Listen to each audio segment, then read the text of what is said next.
Trying out the new tire on the King Song, and oh my gosh, I don't know much about tires, but the original tire that came on here, I always felt like I was on a tightrope, like very tightrope, like, so I would always like be riding on one side like that, and because of that the tire on this side would rub, and basically I got like a bald spot right here on the other tire. But this one, I don't know which one this is. I think it's the H666 or something. I don't know. Compared to the other tire. But this tire, man, wow, this tire is so much better. Instead of feeling like I'm on a tightrope, it just feels like it's like I'm not leaning on one side, you know? So much better, dude.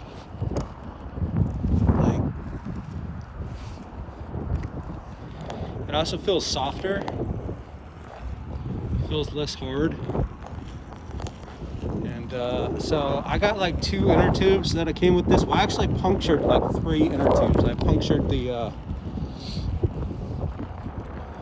punctured the first one that was originally on it, and then so I had to buy 2 new ones, and I punctured those as well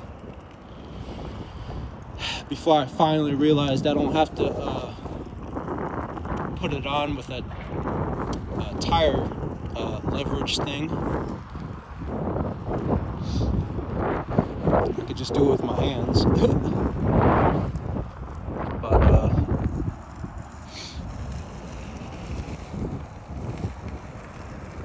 yeah, this tire is so much better, dude. I went like 3,000 miles. I went 3,000 miles on the other tire, and I never liked it that much, but I just never changed it for some reason. And after 3,000 miles, I finally changed it to this one, and wow, it's just like, it feels like it's more connected on the ground. It feels softer. It's probably not going to last as long, but a million times better on this tire. Like I said, the worst part was just staying, like, the other tire made me feel like I was on a tightrope. And even then, it doesn't, I mean, I had to have the tire really flat to kind of feel like it's like more level. But this one, I think I have it, I think the max PSI is like 36 PSI, and supposedly I have it 140 right now, which, by the way, I patched this tube because like I ran out of tubes, right? And I forgot that I had a patch kit. And I fucking patched the tube. And I didn't think it was going to work, but it actually worked. Who knows how long it's going to last, but I also put some slime in it too. So the holes weren't that big, they were just pinched. But yeah, lesson learned, dude. Don't use a tire lever if you don't have to.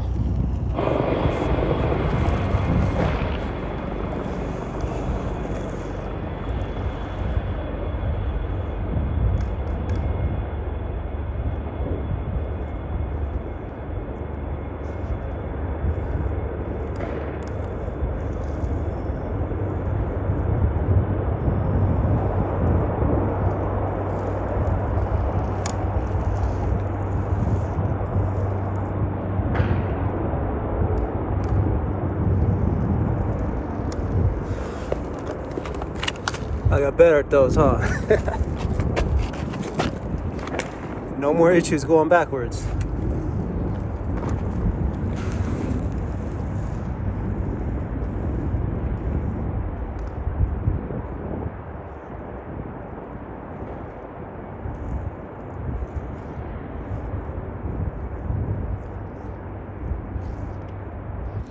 So the other thing I forgot to mention was, so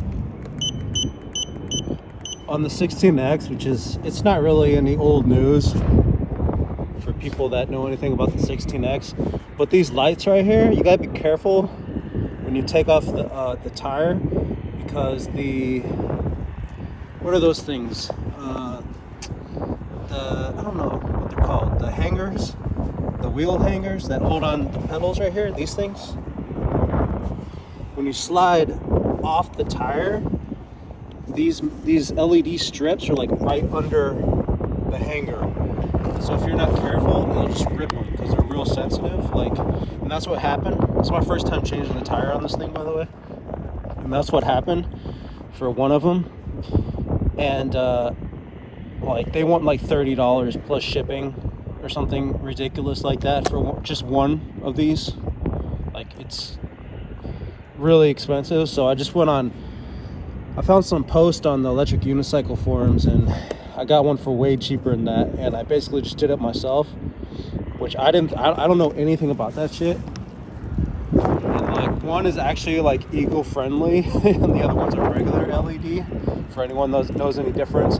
Supposedly the eco-friendly is like less I don't know, less lumens or something, but you can't even tell the difference. Like, I can't even remember which side it was. But yeah, they look literally the same. And trying to line these up aren't fun either. You gotta line them up.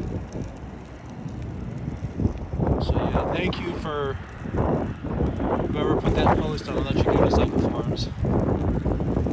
I did not want to buy like an LED for that expensive. I almost said screw it. But yeah, these wheels, man, like, how old is this thing? It's like what? 3, almost 4 years old or something. Not this electric unicycle per se, but this model when it came out. And shit's fun as hell, dude. Like, you think, like, when you don't ride something for a while, especially if it's like an older one, from my experience, like an older model, you think, man, maybe I should just get rid of it. And then you ride it and you're just like, dude, I'm not getting rid of this. Not getting rid of this. This thing's great. I'm not getting rid of it. And this is one of those weird electric unicycles where it's like even if you buy a motor for it, it's not going to be that expensive for electric unicycle. So I can literally, the only issue is, you know, unless they stop selling parts, I can ride this thing for freaking ever. Like, if they're still like, so the only way I would get rid of this thing is if like they stop making parts, or if I just like get so many electric unicycles that like I trade it or something, because these things can last forever, dude, if you think about it. I've had this thing for at least a couple years now. Still rides like new.